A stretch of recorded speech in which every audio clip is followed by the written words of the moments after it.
kami, perkenalkan saya Dida Natasha, dan pada kesempatan kali ini kita akan membahas sebuah film yang menurut saya penting untuk ditonton oleh siapapun yang mempelajari hubungan internasional dan yang ingin memahami bagaimana dunia internasional bisa gagal total dalam menyelamatkan nyawa manusia. Judul film ini yaitu yang dirilis pada tahun 2007. Ini diadaptasi dari memoir Jenderal Romeo Dallaire, yaitu komandan pasukan PBB di Rwanda pada masa genosida tahun 94. Nah, hari ini saya ditemani dengan 3 narasumber dengan sudut pandang yang berbeda. Pertama, ada Mufti yang memiliki pengalaman langsung di lapangan sebagai personel peacekeeping.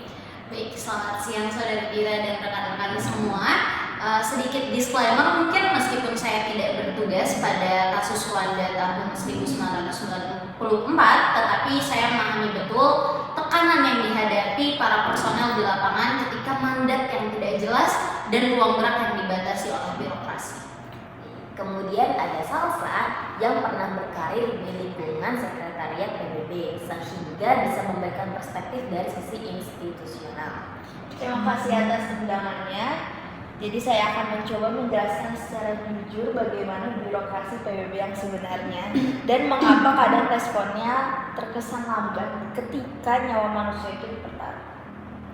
Dan yang terakhir ada Najwa, mahasiswa hubungan internasional yang akan memberikan kacamata akademis atas kasus ini. Selamat siang semuanya, jujur saya sangat antusias untuk membahas topik ini karena film ini pada dasarnya adalah studi kasus hidup dari kegagalan rezim internasional sendiri dan juga sekaligus contoh menarik untuk melihat batas-batas praktik dari diplomasi. Oke, baik, sebelum masuk lebih dalam, saya ingin menyampaikan catatan kepada para pendengar bahwa film ini adalah film yang cukup berat. Bukan hanya soal kegagalan PBB, tapi juga soal genosida yang merenggut sekitar 800.000 nyawa dalam kurun waktu 100 hari. Kita akan membahasnya dengan penuh rasa hormat namun tetap kritis. Nah, mari kita mulai. Oke, mungkin Najwa boleh dibuka dulu konteksnya. Tolong dijelaskan kepada para pendengar yang mungkin belum nonton atau belum familiar dengan sejarah Rwanda. Baik, di sini saya akan menjelaskan secara singkat. Jadi, pada tahun 1994 terjadi genosida terhadap etnis Tutsi di Rwanda yang dilakukan oleh mayoritas Hutu. Nah, dipicu oleh ketegangan etnis yang telah lama dipelihara sejak era kolonial Belgia. Pemicu ini langsungnya adalah pesawat yang ditumpangi Presiden Habyarimana ditembak jatuh pada April 1994. Dalam hitungan jam setelah itu, pembantaian secara sistematis kemudian dimulai. PBB saat itu sudah memiliki misi di sana bernama UNAMIR atau disebut juga dengan United Nations Assistance Missions for Rwanda yang dipimpin oleh Jenderal Dallaire dari Kanada. Film ini menceritakan peristiwa dari sudut pandangnya, termasuk bagaimana ia sudah memperingatkan markas PBB di New York, bahkan ada indikasi genosida pada kejadian tersebut. Namun responnya itu lambat dan mandat yang dimiliki juga sangat terbatas. Oke, ini bagian yang menurut saya juga sangat menyita perhatian gitu ya. Dallaire ini kan punya informasi sebenarnya tentang penimbunan senjata, tetapi nggak dikasih izin sama PBB gitu, nggak dikasih izin untuk bertindak preventif. Nah, Salsa, mungkin dari sisi PBB, mengapa hal ini tuh bisa terjadi sih? Jadi ini bagian yang paling sering disalahpahami oleh publik. Jadi Dallaire ini mengirimkan kabel yang kini dikenal sebagai genocide fax ke Departemen Operasi Perdamaian di New York. Nah, meminta izin untuk menyita senjata. Namun, jawaban dari New York menyatakan bahwa tindakan itu berada di luar mandat misi tersebut. Mandat UNAMIR saat itu berbasis pada chapter 6, bukan chapter 7. Artinya hanya diperbolehkan melakukan monitoring dan membantu implementasi perjanjian damai Arusha, bukan intervensi bersenjata aktif. Kalau kita kaitkan dengan konsep diplomasi multilateral yang biasa dibahas dalam konteks negosiasi internasional, di mana kesepakatan seperti perjanjian Arusha dirancang untuk mengakomodasi banyak pihak sekaligus. Nah, UNAMIR sebenarnya lahir dari logika itu. Masalahnya, mandat yang disepakati secara multilateral itu sangat rigid dan tidak dirancang untuk skenario eskalasi kekerasan seburuk yang terjadi. Oke, jadi ini tuh murni soal teknis mandat aja kah atau ada faktor politik lain di balik?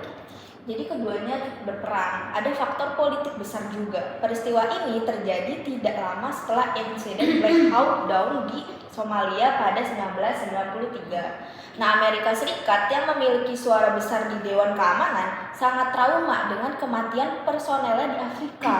Akibatnya ada keengganan politik besar untuk memperluas mandat atau menambah pasukan ke Rwanda. Oke, mungkin saya sedikit menambahkan bahwa pola ini tuh terjadi berulang kali di banyak misi peacekeeping, bukan hanya terjadi di Rwanda. Dan yang terpenting adalah political will dari negara-negara besar tuh sering menjadi faktor penentu, lebih dari kapasitas teknis di lapangan. Personel di lapangan bisa saja memiliki penilaian situasi yang tepat, tetapi tanpa dukungan keputusan politik dari New York, tidak banyak yang bisa kita lakukan. Oke, di sini saya ingin mengkritisi satu momen yang dalam film ini menurut saya cukup mengganggu ya.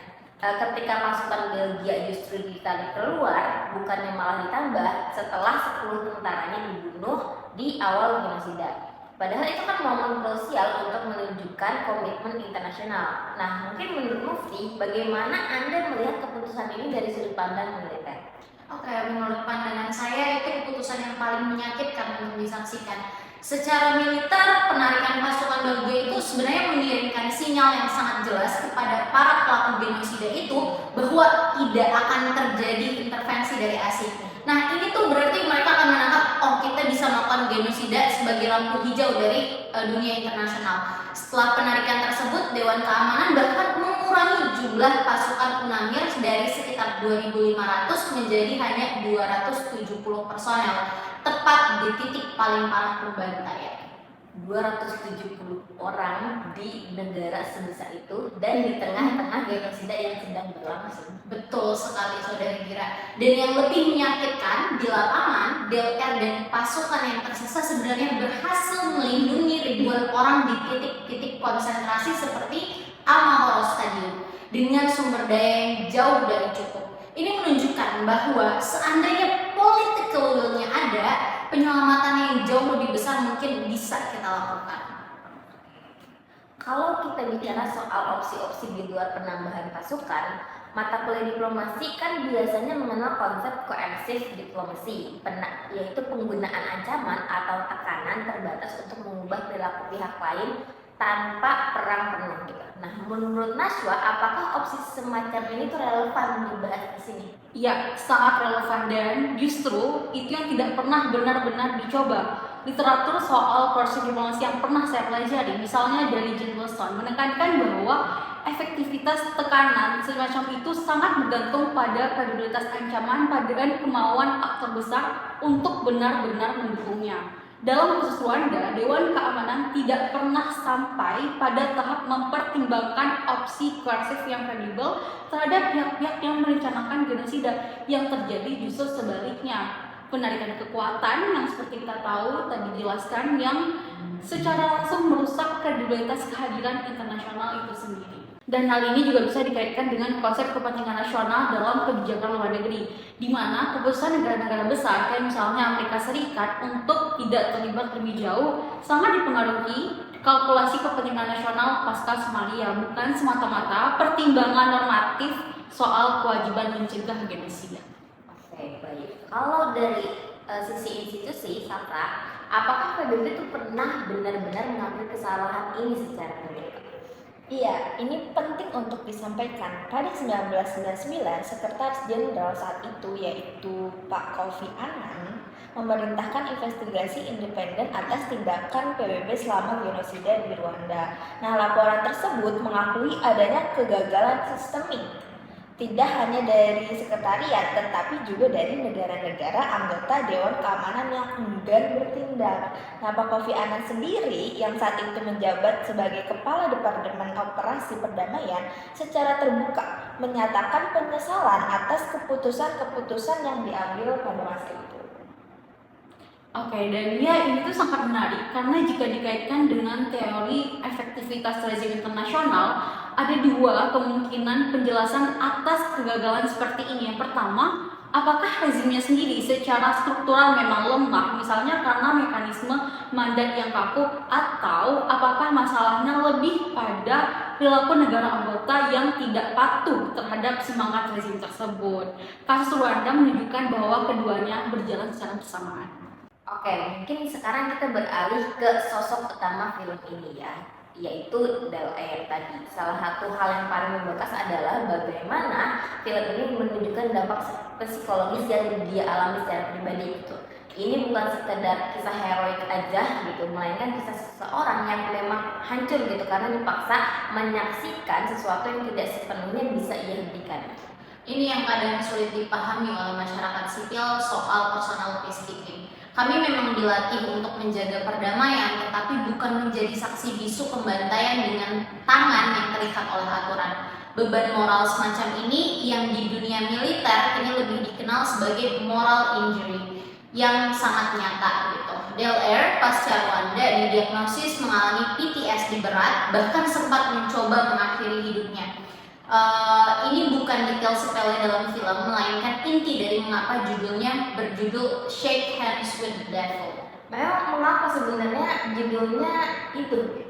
Jadi menurut saya setelah memahami film tersebut dan juga mengamati fakta-fakta yang terjadi di lapangan, judul ini tuh diambil dari ungkapan Del Air sendiri dalam memoirnya, di mana merujuk pada momen ketika ia harus berhadapan tangan secara diplomatik dengan salah satu tokoh yang terlibat secara langsung dalam perencanaan genosida sebagai bagian dari upaya menjaga saluran negosiasi tetap terbuka. Nah, ini sebenarnya menyentuh salah satu dilema klasik dalam praktik diplomasi.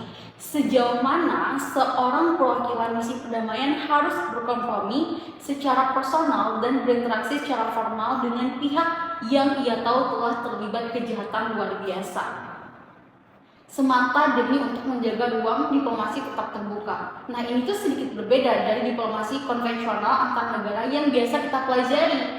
Karena di sini negosiasi dilakukan dengan aktor yang secara moral sudah dianggap sebagai musuh kemanusiaan, bukan sekedar mitra dengan kepentingan berbeda. Kalau misalkan dari sisi institusi, apakah PBB ini punya dukungan yang memadai bagi personelnya yang telah mengalami trauma seperti Del Air ini? Jujur, pada era 1990-an, dukungan kesehatan mental bagi personel peacekeeping sangat minim. Tetapi setelah kasus Del Air dan beberapa personel lain menjadi sorotan publik, PBB mulai membangun kerangka dukungan psikososial bagi peacekeeper secara lebih serius. Namun prosesnya berjalan lambat dan ini juga menjadi kritik yang valid terhadap institusi ini. Sistem sering baru bereaksi setelah ada korban yang terlihat jelas. Nah, ini juga jadi kritik saya terhadap media-media yang ada pada saat itu ya. Media internasional termasuk media-media barat cenderung kurang memberitakan genosida di Rwanda dibandingkan dengan konflik-konflik lain yang terjadi pada masa yang sama gitu. Kayak misalnya tragedi yang terjadi di Yugoslavia.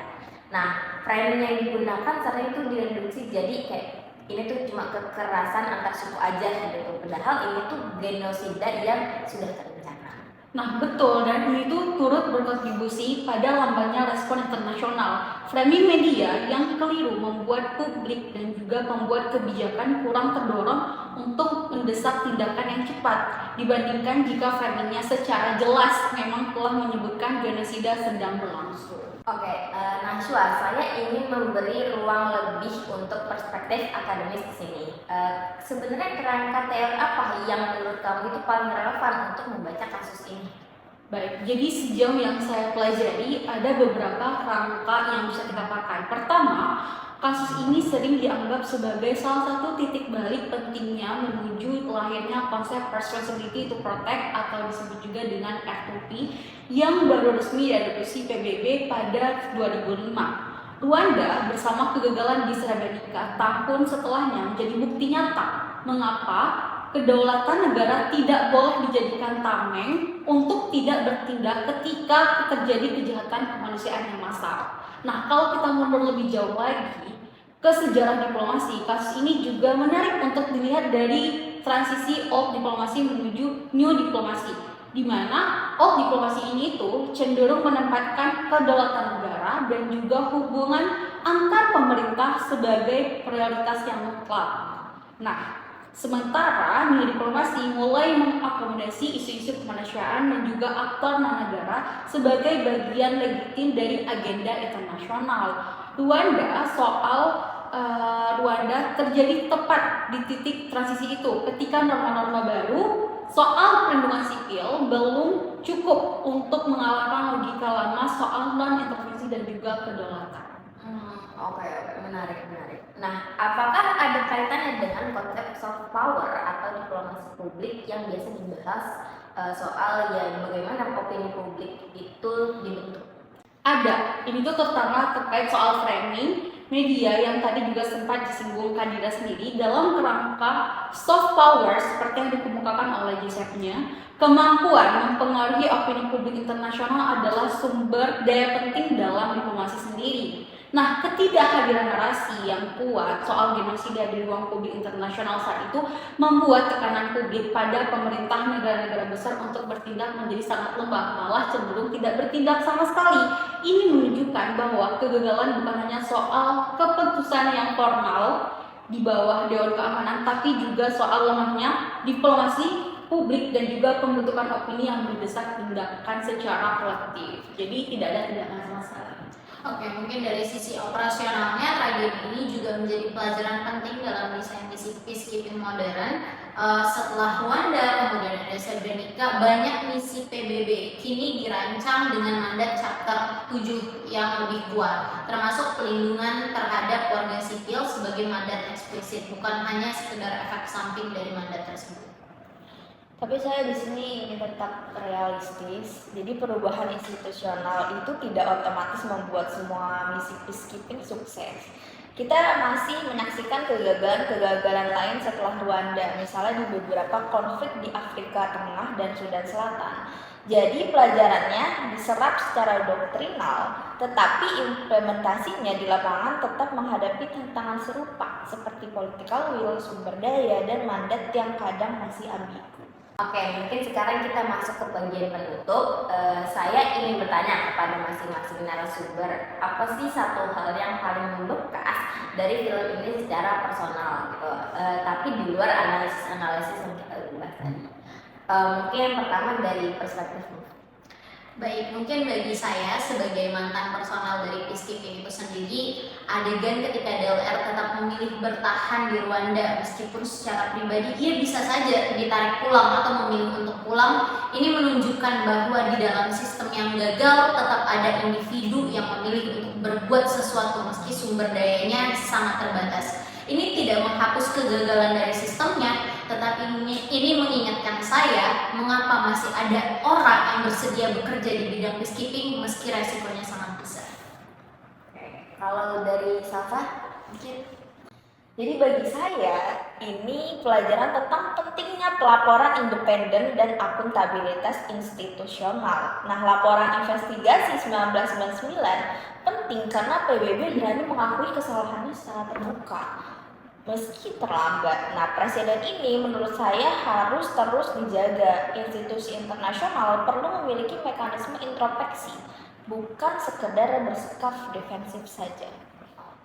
Kalau menurut Naswa, bagi saya, film ini tuh menunjukkan bahaya dari logika ini bukan urusan kita dalam politik internasional, di mana ada kecenderungan negara-negara besar seperti misalnya Amerika Serikat untuk menghitung untung rugi kepentingan nasional terlebih dahulu sebelum mempertimbangkan kewajiban moral kolektif, dan ini masih sangat relevan dengan respons dunia internasional terhadap berbagai krisis kemanusiaan kontemporer saat ini. Oke, saya sependapat dengan ketiga narasumber dan saya ingin menutup dengan catatan kritis sebagai perwakilan dari orang media gitu.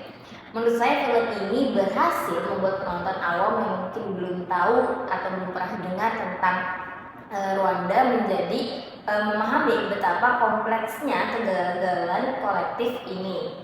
Nah, namun saya juga ingin mengingatkan, menonton film aja sebenarnya belum cukup gitu. Ini harus jadi pintu masuk untuk membaca lebih dalam, baik tentang memorial aslinya, laporan investigasi PBB-nya, atau dari studi-studi kasus akademis mengenai genosida di Rwanda dan praktik diplomasi internasional pada masa itu. Demikian obrolan kita hari ini mengenai film Shake Hands with the Devil. Terima kasih banyak kepada Mufti, Salsa, dan juga Naswa yang telah memberikan perspektif berbeda namun saling melengkapi. Terima kasih kembali juga atas undangannya Saudari Dira. Sama-sama Dira, dan terima kasih juga kepada teman-teman, senang bisa berdiskusi mengenai hal ini. Terima kasih juga Kak Dewi dan semuanya. Jujur saya merasa sangat terhormat bisa diundang di sini dan diskusinya juga sangat menarik. Oke, kepada para pendengar, bagi yang belum nonton, ini jadi salah satu film wajib yang masuk daftar tontonan kalian. Terutama bagi yang tertarik dengan isu peacekeeping, hukum humaniter internasional, praktik diplomasi, maupun sejarah kegagalan diplomasi kolektif. Sampai jumpa di episode berikutnya.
I just had to let you know you're